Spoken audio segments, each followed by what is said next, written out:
Hi friends, let's talk about the top 10 ways to keep weight off for good based on clinical evidence published in scientific literature. Now, the best thing about what I'm going to share is that it is all natural and focuses on adding health with immune-boosting anti-inflammatory foods. And as a doctor, I don't always try my own prescriptions except for weight loss because I've struggled with weight as well. I was overweight as a child and started my journey with weight loss in high school several decades ago and learned through trial and error these 10 things that I'm going to share with you that science has now proven. And I know for myself, when I don't do them, I gain weight. And the first thing I notice is that my pants get tight and I start getting sicker with colds. And when I did them, my pants would get looser and I would feel better and I wouldn't get as many colds. Now I don't yo-yo back and forth because it's just a part of my lifestyle. And the best part of this list is that some of these tips are zero cost or very low cost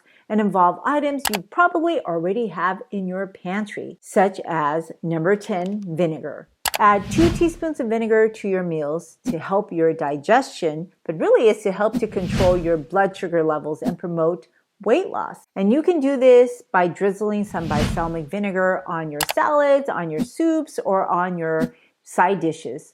Now, I prefer balsamic vinegar as opposed to apple cider vinegar or rice vinegar because of that color. That red or dark purple color has unique anti-inflammatory phytonutrients like resveratrol. But for weight loss, any vinegar can work. Vinegar stimulates an enzyme called AMP kinase that increases energy production by using up your blood sugar. And you can stimulate this enzyme by exercising as well. So number 9, add a 1/4 teaspoons of black cumin daily. Black cumin is an appetite suppressant, and for pennies a day, you can start losing weight. This isn't regular cumin. Black cumin is Nigella sativa, known for its beneficial effects for gastric ulcers, thyroid disease, and dementia. It is actually a biblical spice and referred to as black seed oil in ancient times. And when you eat the right foods, you really get a lot of side benefits as opposed to when you take medicines, which all come with side effects. Number 8, add a 1/4 teaspoon of ginger with your meals and sprinkle some in your water. Work up to 1.5 teaspoons of ginger daily. It is not only great for digestion, but also for your metabolism. Now, if all you have is ginger powder, that's fine, as most of the studies were based on ginger powder. But I like to buy young ginger. It has less fibrous strings and it's just tasty to eat in slices with my meals. Now, ginger water was the only remedy my parents gave me as a child whenever I got sick. And it probably would have worked better if I didn't put a whole bunch of sugar in it. Number 7, start your meals with fruit, not fruit juice. Opt for whole fruits, especially those with high fiber like berries. Eating fibrous fruits before a meal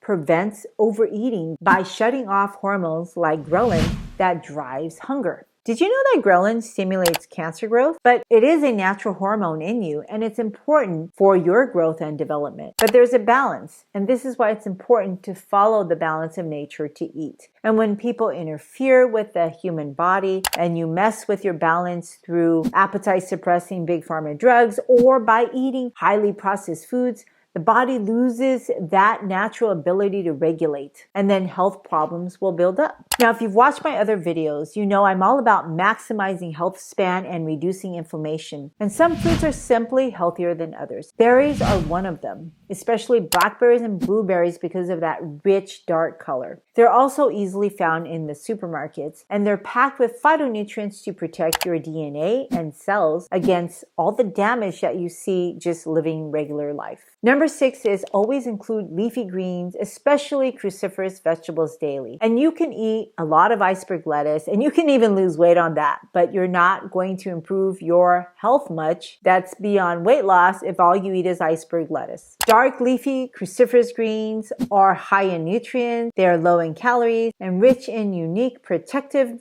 phytonutrients called sulforaphane. And this is why dark leafy green cruciferous vegetables are an excellent choice for health and weight. Try to get 3 cups daily. Number 5 is to make sure you're hydrated. Drink plenty of water throughout the day. Hydration is critical for your health and for weight loss, especially if you drink green tea. But don't drink your tea with your meals because it can inhibit iron absorption. Try to drink tea an hour before your meals. Now, if you decide to drink smoothies, that's a great way to fill you up. I would use high fiber fruit with dark leafy green vegetables. Just don't put bananas, apples, or pears because they have enzymes that inhibit the polyphenols from working. Number 4 are beans. Try to eat some beans with every meal. If you just replace 3% of your animal protein with plant proteins like beans, you can lower your risk of dying by 10%. Beans are not only a great source of protein and fiber, but they also help regulate your blood sugar levels and reduce the risk of weight gain. They're also cheap to eat. Number 3, it's important to choose the right carb. Opt for whole grains over processed, especially when you buy any flour products like bread. Flour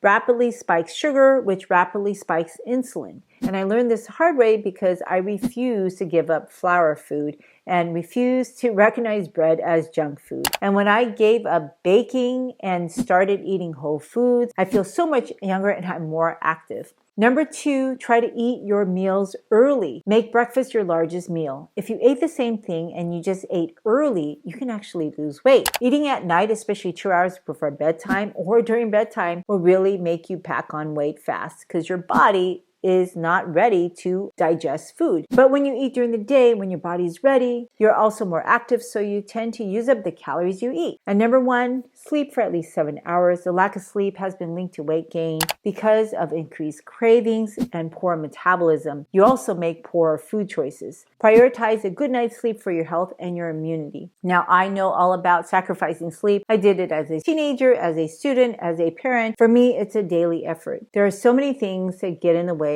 of sleeping. But if we get more prepared, we can be more successful. And if you want to know how to maximize your success, watch the next video.